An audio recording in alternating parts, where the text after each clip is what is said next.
Good morning, and welcome to your daily Farm and Home Show, brought to you by the University of Kentucky Cooperative Extension Service. And now, here's your host.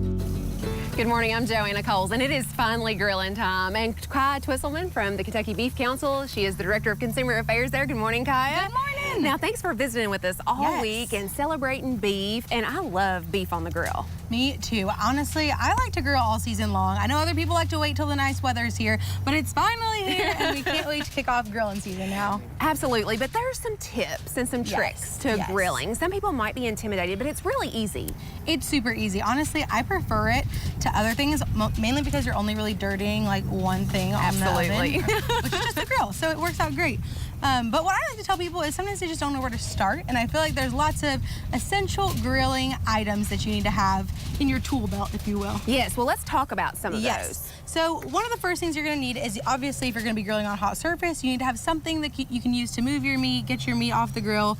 And two of those most important things are either tongs or our spatula. Now, if you're using a small grill like this, a small spatula is fine. If you're on a bigger grill, don't burn your arm or your arm hair. Need one of those big ones. It smells gross, and yeah, so you need to get a big long one. But I like these if I'm flipping patties. That way I don't have to like manhandle them too much with tongs. They're great for flipping, but tongs is gonna give you a lot more security when you're picking up those steaks. Tongs are also very important when you are wanting to temp your grill or temp your burgers, excuse me, which we're going to talk about in a second. But the first and most important thing is knowing when your grill is ready, when it's hot enough. Because if you put your beef on a grill that's not hot enough, you're gonna wait for a really long time. It's not gonna give you that sear and those good grill marks that everybody loves. Absolutely. So how do we know, Kiah? I see this one has like a little temperature gauge on the outside. So this one has a temperature gauge on the front, which is really handy. We like to tell people that wait for your grill to get to about medium-high heat, which is about 350 to 400 degrees. Okay, so this is perfect. So this is perfect, and this is great because this tells me, but if you don't have a gauge on there, a great way to know if your grill is ready is if you hold your hand about 4 inches above the grill, and if it's uncomfortable in about 4 seconds, that means that it's ready to go. And so don't injure yourself, but make sure that you get it on there. And that's a perfect way. And then when you throw that on there, it's gonna sizzle. It's gonna give you that sear. You'll get those nice grill marks. It's the best. Now, Kiah, you mentioned these two, the tong and the spatula, but is it important to have two different sets?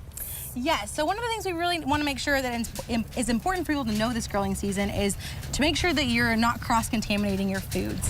So every time we're grilling, we think it's important to have two cutting boards, one that you can prep your raw steaks on and one that you can cut your done steaks on. And it's the same thing with your tongs or your spatulas. If you're touching raw beef with one, you want to make sure to either clean it in between before you touch a finished product, or make sure that you have two sets, one for raw and one for cooked. That's super important. All right, good deal. And then we also brought some gloves along. Like if you're not close to somewhere where you can wash your hands and you're touching the raw meat, that might be a great way. Gloves is a great choice. I also know some people don't like the texture of feeling raw meat, which is fine too, and gloves are a great solution for that, absolutely. Certainly. Okay, so we have the grill ready. We have a couple of our utensils. We have a couple of them, Yes. And now, what do we have the aluminum foil? What's that for? Aluminum foil is, first of all, great because you can put stuff in it and close it up and keep it for later. But another thing is, sometimes I'll get to my grill and I'll be like, oh my gosh, I don't have my grill brush. How am I gonna clean it? Guilty. Same. So there's two ways you can do this. One way you can do it is if you take half an onion and rub it on your grill. The acidity in it helps clean the grill. Or you can take a bit of foil, rip it, roll it into a ball, and then take your tongs and use it to just work the grill. And it works just like a grill brush, basically. Just not as bristly, but that's gonna help break up some of that charred stuff that's on the top of your grill. Great tip. Now we have some skewers here as well. Yes, wooden skewers are great for kebabs. I love kebabs on the grill, but if you're using wood, make sure you soak them for about 10-15 minutes beforehand, just so that they don't flare up when you put them on the grill, because it is wood. Absolutely. Now, one of my favorites is the meat thermometer. The meat thermometer, very important. Best way to know if your food's actually done. And a lot of people don't understand really the proper way to use them. So if you're using meat thermometer, make sure you pick up your burger or steak off of the grill for an accurate reading source.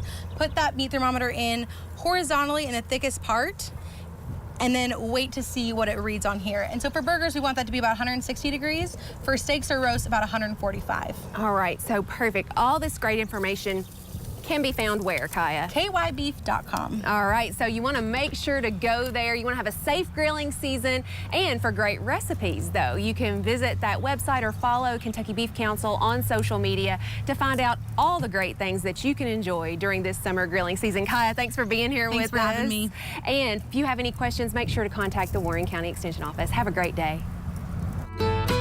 If you have questions about today's topic, please call the Warren County Extension Office at the number on your screen. Thanks for watching and have a great day.